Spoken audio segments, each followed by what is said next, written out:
창세기 17장입니다. 17장 1절부터 14절까지 말씀입니다. 우리 교독할까요? 돌아가면서 읽겠습니다.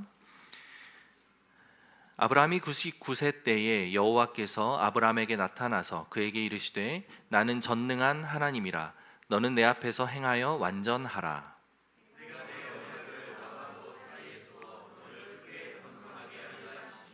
아브라함이 엎드렸더니 하나님이 또 그에게 말씀하여 이르시되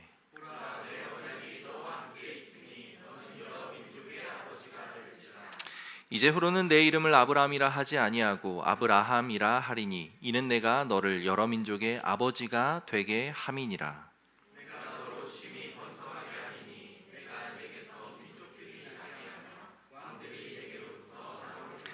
내가 내 언약을 나와 너 및 내 대대 후손 사이에 세워서 영원한 언약을 삼고 너와 내 후손의 하나님이 되리라.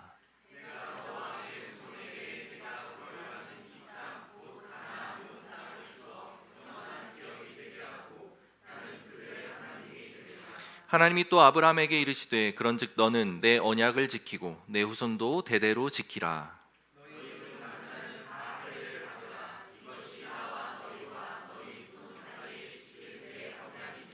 너희는 포피를 베어라. 이것이 나와 너희 사이의 언약의 표징이니라.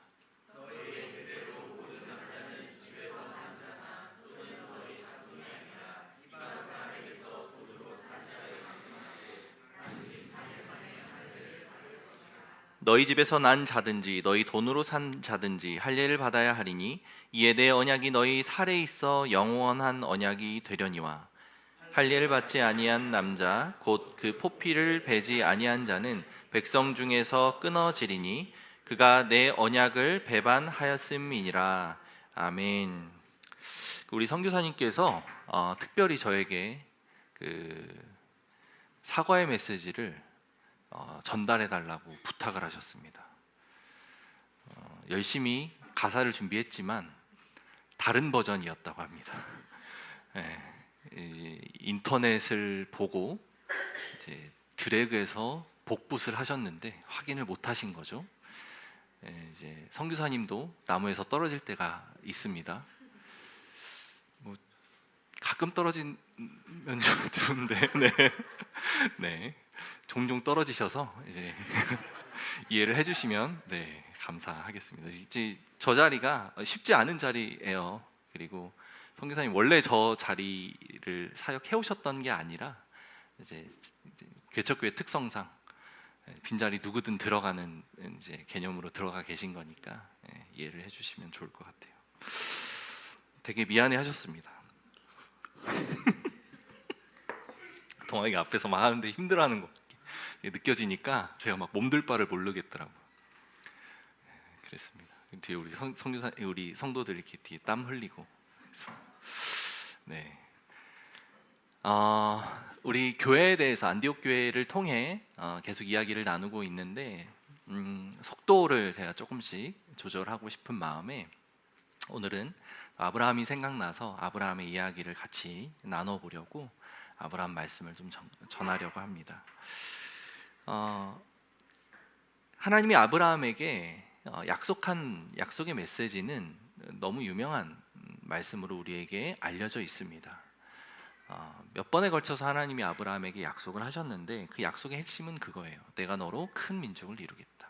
너의 후손이 하늘의 별과 같이 될 거다. 너의 몸을 통해서 날짜가 온 여러 민족을 이룰 것이다. 이게 하나님이 아브라함에게 약속하셨던 아주 중요한 메시지였습니다. 그 시작은 창세기 12장 2절이었어요. 그 2절에 이렇게 표현합니다. 내가 너로 큰 민족을 이루고 내게 복을 주어 네 이름을 창대하게 하리니 너는 복이 될지라. 이 말씀을 하실 때에 이 말씀이 아브라함에게 전해졌을 때 아브라함의 나이는 75세였습니다. 아브라함이 하나님께서 약속하신 그 약속의 땅 가나안으로 들어갔을 때 하나님이 아브라함에게 이 약속을 주셨는데 75세 된 노인에게 주신 거예요. 그리고 그때 아브라함과 사레에게는 자녀가 없었죠. 자녀가 없는 75세 된 노인에게 주신 이 메시지가 우리는 축복의 메시지라고 받았습니다. 여러분 이게 축복의 메시지입니까? 75세 된 노인이 내가 너로 큰 민족을 이루겠다 라고 75년 살면서, 그리고 뭐 아내 사례랑 결혼해서 몇 년을 살았는지는 모르겠지만 수십 년 동안 부부 생활을 하면서 자녀가 생기지 않았던 노인에게 너의 몸에서 날짜로 내가 엄청 많은 그 민족을 이룰 거야 라고 약속을 하면, 그것은 어쩌면 축복이 아니라 희망 고문 또는 저주에 가까운 메시지가 아닐까라는 생각을 해보았습니다. 물론 하나님에게서가 아니라 아브라함이라고 하는 하나님의 어떠하심, 속성을 잘 이해하지 못한 상태의 아브라함에게 있어서 이것은 매우 큰 시험거리일 수 있겠다는 생각을 합니다. 그리고 나서 그 15장 4절에 이렇게 또 축복을 합니다. 여호와의 말씀이 그에게 임하여 이르시되 그 사람이 네 상속자가 아니라 네 몸에서 날짜가 내 상속자가 되리라 하시고, 아브라함이 그 처음에 받은 그 말씀을 10년 동안 붙들고 있었습니다. 한 85세, 86세가 되었어요. 그런데 그때까지도 아브라함에게는 자식이 없는 겁니다. 하나님 분명히 약속을 하셨는데 10년이 지나는 동안 애가 안 생긴 거예요. 혼란스럽겠죠. 그래서 아브라함이 하나님에게 이렇게 이야기를 합니다. 내가 더 이상 아이 낳는 거 원하지 않고 욕심 부리지 않을 테니까 우리 집에서 이렇게 키운 이 엘리에셀이라고 하는 종이 내 공식적인 후손이 되어서 내가 그를 뭐 입양을 하든 이제 무엇을 하든 그가 내 후손으로 이제 인정을 해서 그로 하여금 하나님의 약속을 이루어 가십시다 라고 지금 아브라함이 하니까 하나님이 아니야 그거 아니야, 네 몸에서 날짜, 너의 씨로 날짜가 그를 통해서 내가 큰 민족을 이룰 거야 라고 하나님이 다시금 이야기하시는 장면이에요. 10년이 지났습니다. 그 얘기를 들으니까 이제 아브라함은 마음이 어떻겠습니까? 이제 86세인데 86세에도 하나님은 여전히 내 몸에서 날짜로 이야기를 하시네. 그래서 아브라함이 한 선택은 자기의 그 종으로 있었던, 여종으로 있었던 하갈이라고 하는 여인을 두 번째 아내로 맞이하는 일이었습니다. 자기에게 문제가 있는지 아내에게 문제가 있는지 정확하지 않으니까, 그러면 혹시 모르니까 두 번째 아내를 한번 맞이해보자, 그를 통해서 하나님이 또 일을 이루실지 어찌 알겠노 라고 하면서 맞이합니다. 근데 그를 통해서 아브라함이 아들을 낳습니다. 우리가 잘 아는 이스마엘입니다. 그런데 하나님이 아니래요. 그 이스마엘이 내가 약속한 그 씨가 아니야, 사라의 몸을 통해서 나게 할 거야 라고 말씀을 하십니다. 그러고 나서 또 아브라함이 13년을 기다립니다. 그게 지금 오늘 이 본문이에요.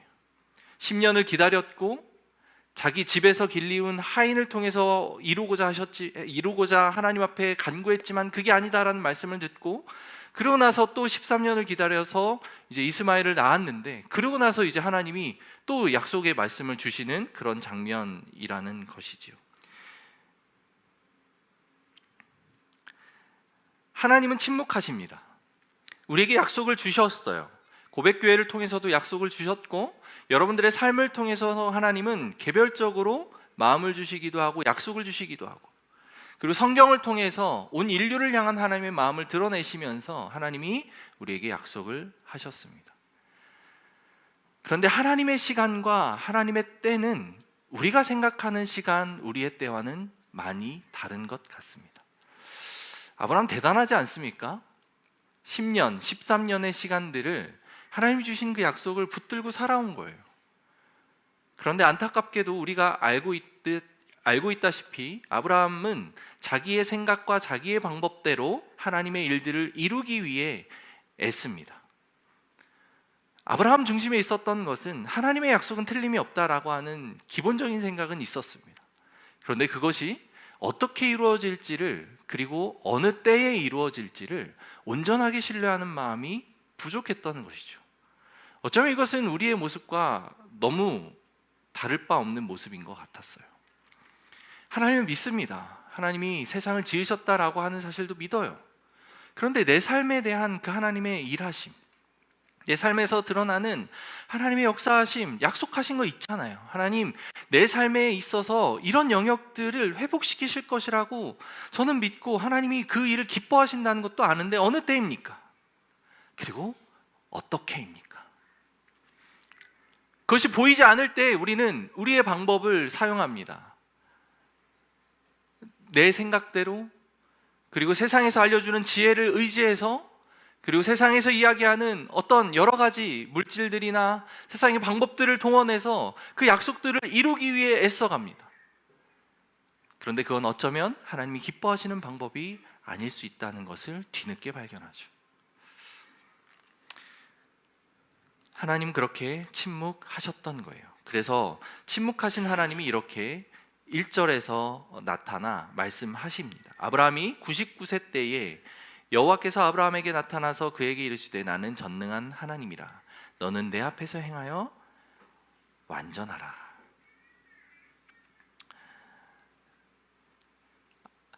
나타나지 않는 하나님의 일하심 앞에 아브라함이 했던 모습들, 그것은 우리의 모습과 같다는 것이 우리에게 첫 번째 메시지로 다가옵니다.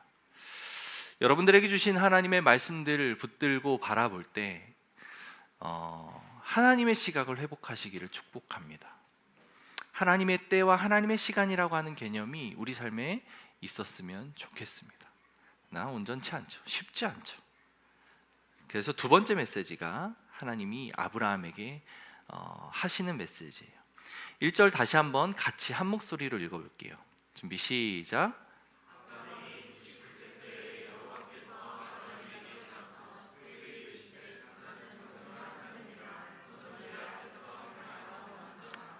첫 번째 하나님께서 말씀하신 그 하나님의 속성이 여기서 등장합니다. 앞에서 하나님에 대한 이야기가 많이 등장했었지만, 특별히 아브라함에게도 많이 나타났었지만 13년 동안 침묵하셨던 하나님이 아브라함에게 나타나서 첫 번째 하신 메시지가 나는 전능한 하나님이다. 여러분, 하나님께서 온 세상을 지으셨다는 사실을 믿죠. 그것을 믿는 사람들이 이 자리에 모여서 하나님을 예배합니다.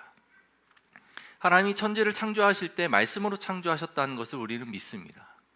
그리고 인간을 흙으로 빚으시고 하나님의 생기를 불어넣으셔서 생명이 되게 하는 역사를 하셨습니다. 하나님 그렇게 말씀으로 모든 것들을 이루신 분이에요. 그 하나님이 아브라함에게 나타나서 나는 전능한 하나님이다. 아브라함 마음속에 어떤 마음이 있었을까요? 99세 된 이 노인이, 그것도 사례도 마찬가지로 그만큼 나이가 많았던 노인이 애를 낳을 것이다 라고 하나님이 지금 새롭게 나타나서 말씀하고 계신 거예요. 이스마엘이 아니야. 네가 너의 여종 하갈을 통해서 낳은 그 이스마엘이 아니라 내가 너와 사례 사이에서 낳은 아들로 그 약속을 이룰 거야 라고 하나님이 약속하시면서 나는 전능한 하나님이다 라고 말씀하시는 겁니다. 전능이라고 하는 말, 여러분 어떻게 다가가십니까? 모든 것을 할 수 있다는 말이죠. 완전한 능력을 갖추고 계신 분이라는 거예요. 그분께는 불가능함이 없다라는 이야기입니다. 여러분 이 사실을 너무 잘 알고 계셨죠? 하나님이 전능한 하나님이다 라고 하는 고백 우리도 수시로 입술로 하잖아요. 그런데 어떻습니까? 여러분들은 그 전능한 하나님을 실제적으로 믿으십니까? 그리스도인들이 교회 생활하면서 그리고 신앙 생활을 하면서 갖는 정말 큰 위험성 있는 모습 중에 하나는 피상성입니다. 하나님의 어떠하심에 대해서 우리가 입술로 노래하죠. 전능하신 하나님, 하나님을 찬양합니다. 만왕의 왕 되신 하나님, 그 하나님을 높여드립니다. 우리가 이런 이야기와 이런 고백들을 수도 없이 해왔습니다. 근데 여러분들 삶에서 진짜 하나님이 전능한 하나님입니까? 불가능이 없다라고 고백한 그 고백대로 하나님의 일하심을 실질적으로 기대하고 있느냐는 말씀이죠. 우리가 고백을 했다면 그 고백이 나의 삶이 되어야죠. 전능한 하나님을 어디까지 신뢰하냐는 거예요. 내 생각을 가지고 하나님을 바라봅니다. 하나님 여기까지는 하실 수 있는데 이 선을 넘어선 하나님 좀 어렵지 않을까요? 라고 생각합니다. 여러분들의 생각 속에 하나님을 가둬놓는 것이죠. 전능한 하나님입니까? 여러분들이 만들어 놓은 그 한계에 갇혀 있는 하나님입니까? 아브라함은 하나님에 대한 인식이 있었지만 99세 된 노인에게 아이를 낳게 하는 그 하나님까지는 생각이 미치지 못했던 거예요. 온 인류를 창조하셨던 그 하나님인데 그 하나님께서 그것까지는 못하실 수도 있다라고 하는 생각을 했던 거예요. 그래서 아브라함에게 이 약속을 주셨을 때조차 아브라함 마음속에 하나님을 비웃는 생각을 품습니다. 사례와 같이 그 말을 신뢰하지 않아요. 야, 우리가 지금 폐경이 지난 지 몇 년이고 뭐 내일 모레 이제 오락가락하고 있는데 그 우리를 통해서 아이를 낳게 하시겠다고? 말이 되나? 세상에서 주입해 놓은 근거와 가치관들, 그 세상에서 이야기하는 그런 질서들이 아브라함에게는 우선이었던 거예요. 전능한 하나님. 여러분들의 삶은 어떻습니까? 한번 돌이켜 보시기를 주님의 이름으로 축원합니다. 하나님은 전능한 하나님입니다. 아멘.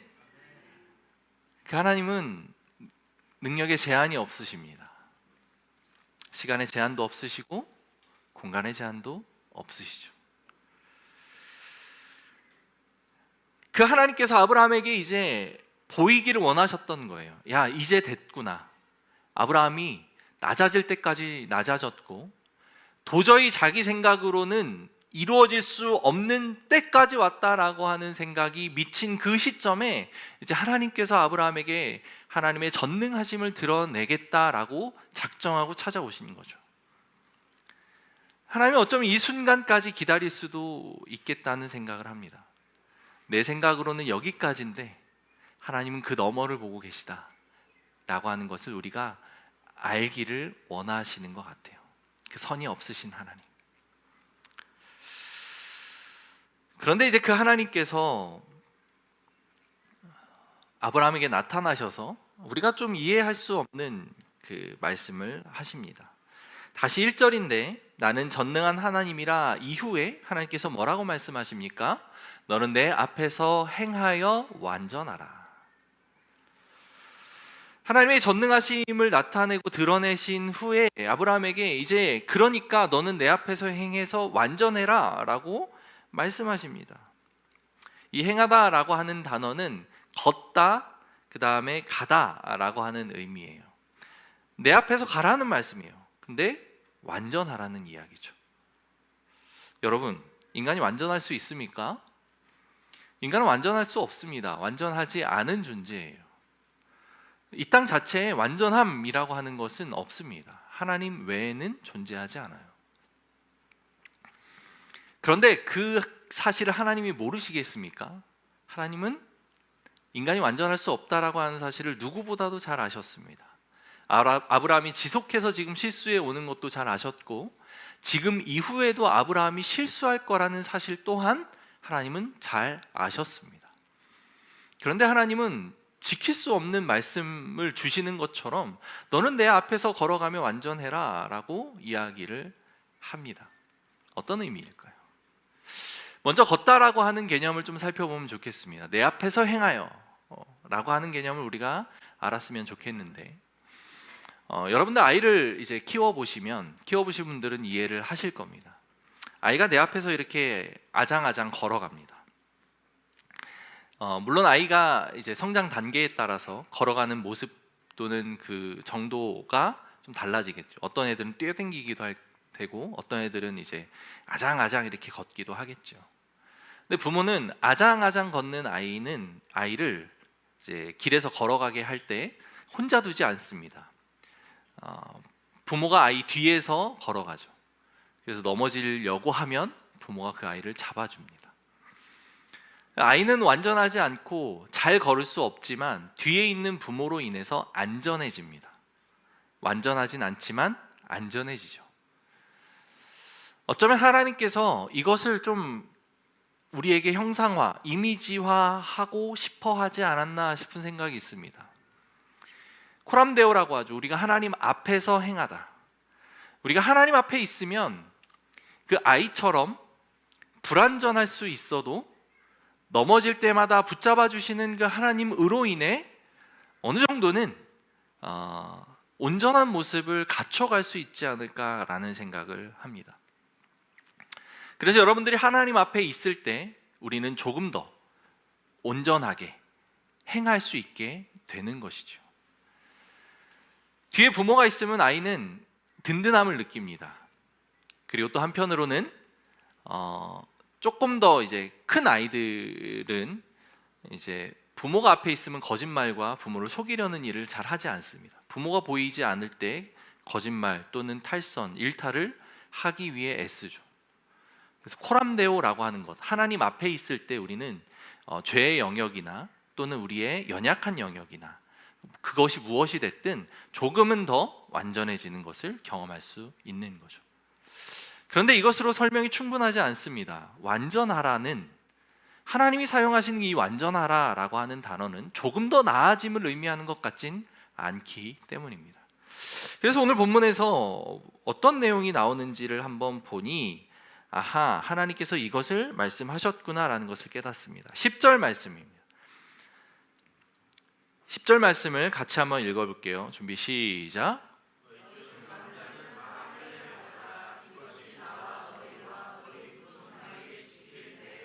네, 하나님께서 언약이라고 말씀하십니다. 약속이라는 거죠. 하나님이 우리에게 약속을 하신 거예요. 그런데 여러분, 할례라고 하는 것은 그 남성 성기의 포피를 자르는 행위인데 그 행위가 언약이다라고 말씀을 하세요.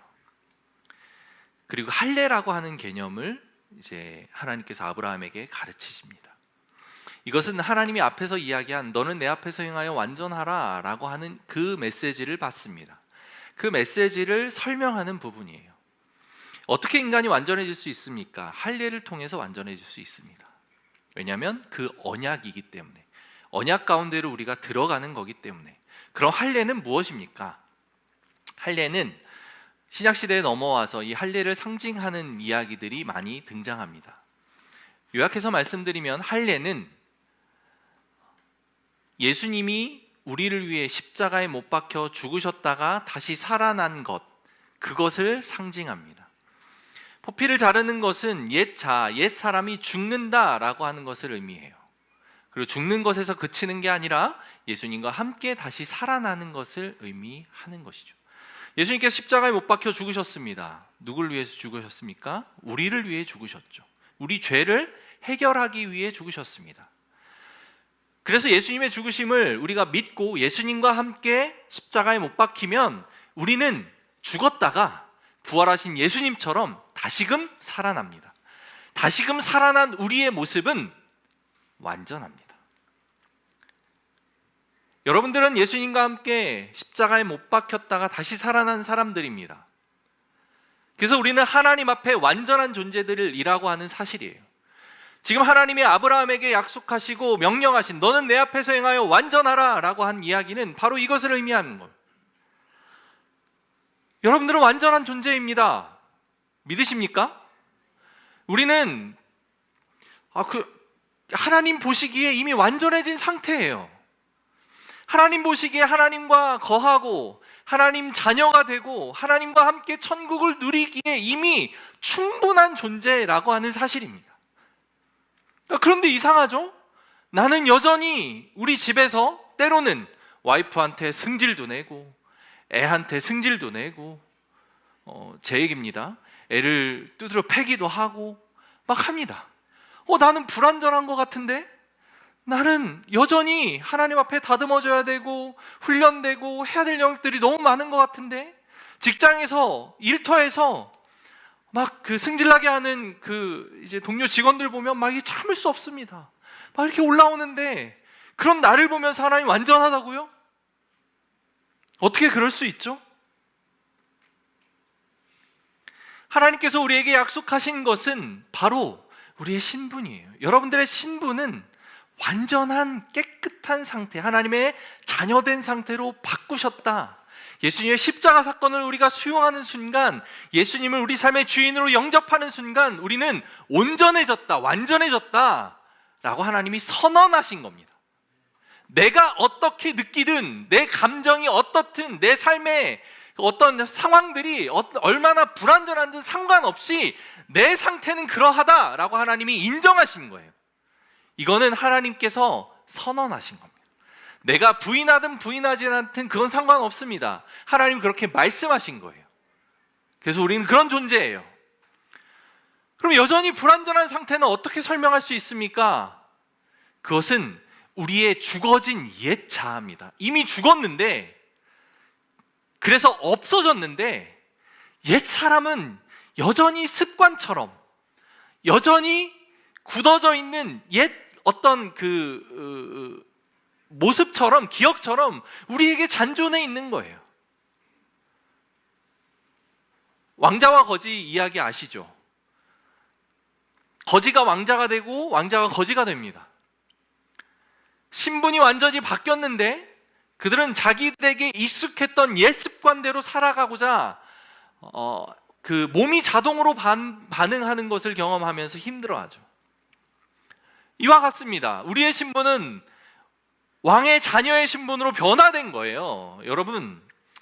그래서 내가 부인하든 부인하지 않든 우리의 신분은 그렇다 인정하셔야 됩니다.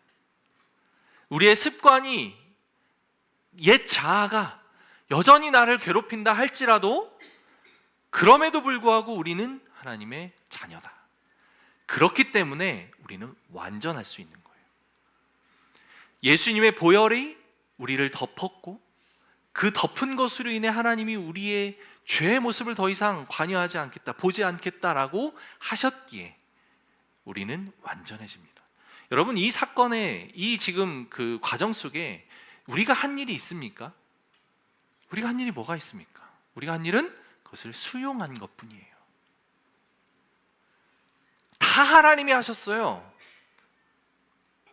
아브라함의 이야기를 기억하실지 모르겠지만 12장부터 23장까지 아브라함의 이야기를 쭉 이어가다 보면 아브라함이 위대한 믿음의 조상이다 라고 우리가 그 아브라함에 대해 이야기하고 그의 이야기를 공부하지만, 그 아브라함의 이야기를 통해서 발견할 수 있는 것은 아브라함이 한 건 하나도 없구나 라는 것을 알게 되는 것뿐이에요. 결국 하나님이 아브라함의 믿음을 이끌어 가시고 하나님이 약속하신 것을 하나님 스스로 이루어 가시는구나 라는 것을 발견하는 것뿐입니다. 우리 삶에서도 마찬가지예요. 여러분, 우리가 하는 것이 아닙니다. 하나님이 하는 거예요. 우리가 하는 것은 그 하나님의 일하셨다라고 하는 사실을 수용하는 거예요. 온전하게 그것을 받아들이는 것뿐입니다. 그래서 언약이라고 하는 겁니다. 언약은 하나님이 일방적으로 약속하셨고 우리는 그거에 대한 반응만 보이면 하나님이 그것을 끌어가시겠다라고 하신 약속이기 때문입니다. 아브라함에게 하나님이 약속하셨어요. 그 약속이 오늘날 저와 여러분들에게도 있습니다. 그래서 내 현재 상태를 보면서 좌절하고 낭망하고 넘어지고, 나는 믿는 사람인데 왜 이렇게 뭐가 나 있나, 하나님을 따르고 예수님을 따른다 하면서도 여전히 왜 이렇게 뭐나 있나 라고 생각할 수 있지만 괜찮습니다. 과정 속에 있는 거예요. 그리고 그때와 시기에 대한 조급함이 우리에게 있을 수 있지만 그럼에도 불구하고 우리는 그 하나님께 시선을 맞추고 하나님의 시간과 때를 기다리며 그 완전하신 하나님께 우리가 들어가고 그분과 함께 거하며 우리도 완전해질 수 있는 그런 때가 오게 될 것임을 소망하는 거예요. 믿으십니까? 같이 기도하면 좋을 것 같아요.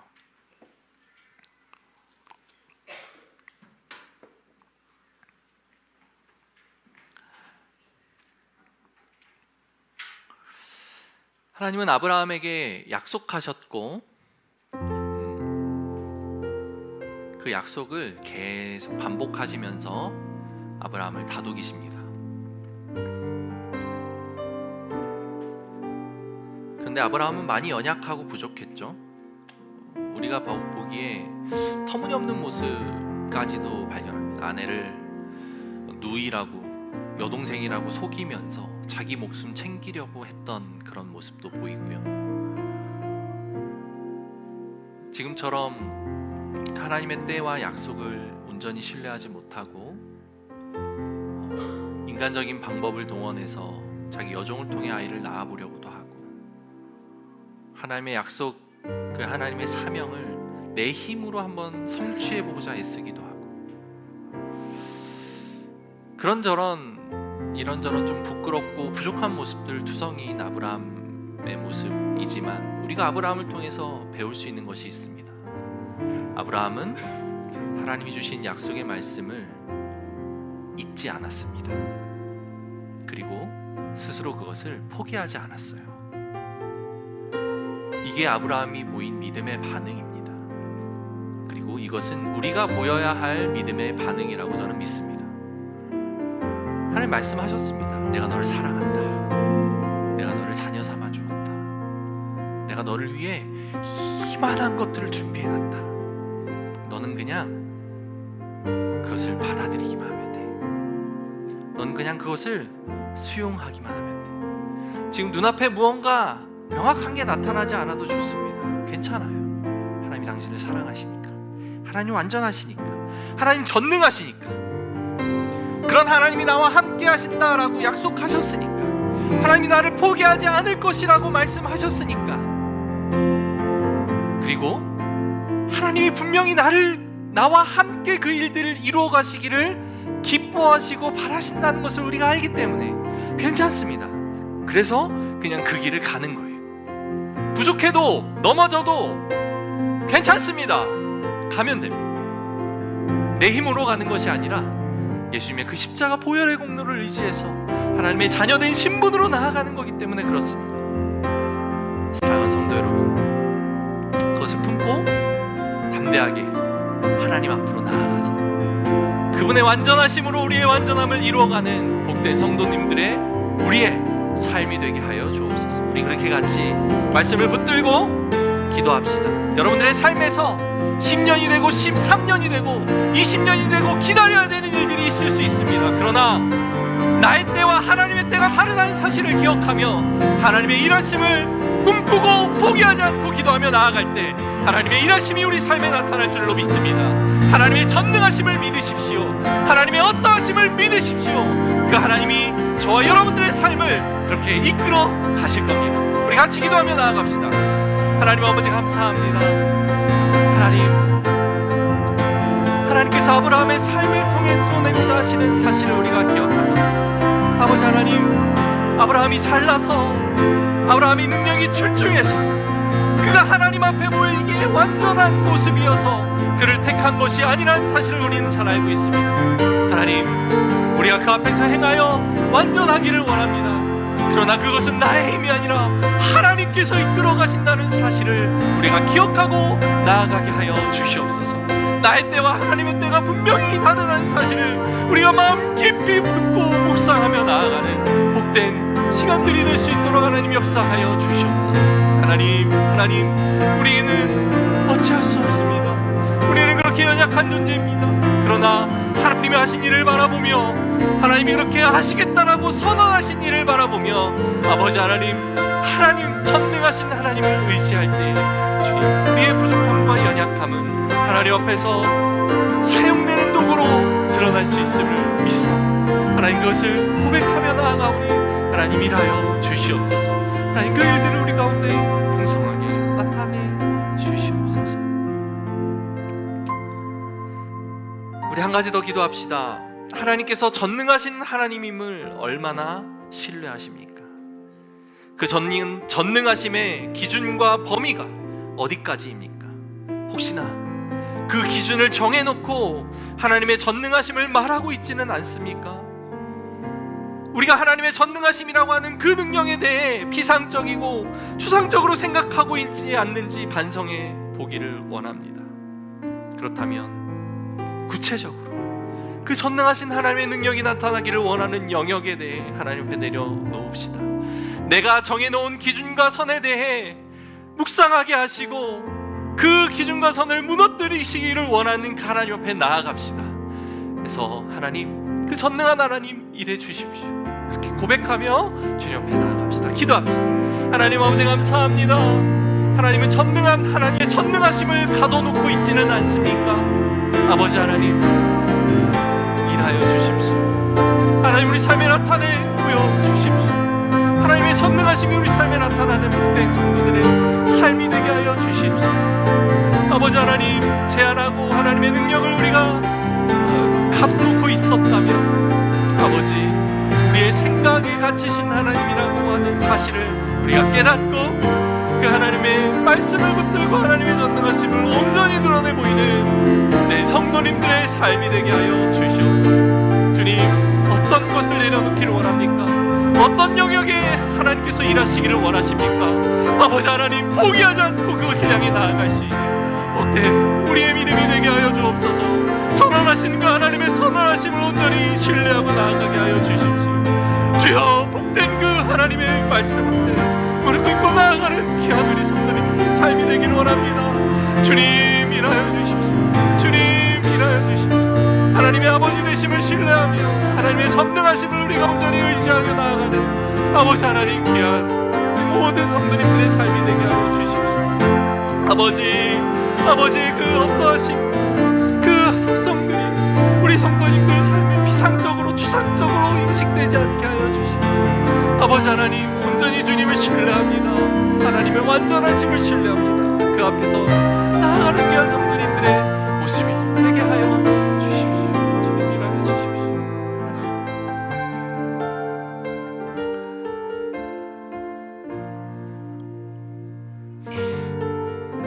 아버지,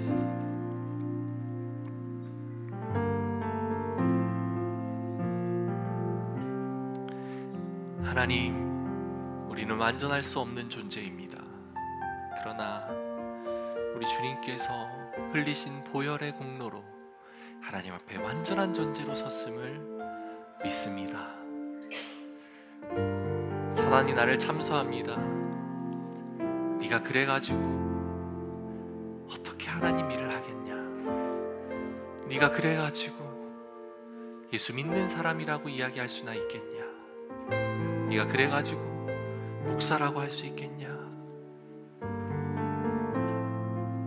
그러나 나의 불완전한 모습에도 불구하고 하나님은 예수님으로 인해 우리를 완전하다 말씀하십니다. 그 사실을 우리가 의심치 않고 받아들이겠습니다.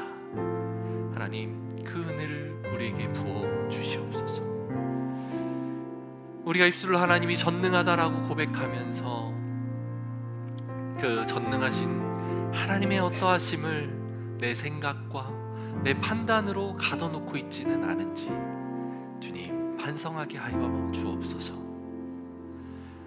하나님은 완전하시고 전능하시다, 이 너무도 당연한 명제가 우리 삶에 실제적으로 다가올 수 있는, 실제적으로 그것을 믿고 그 하나님을 의지하고 나아가는 복된 성도님들 되게 하여 주옵소서.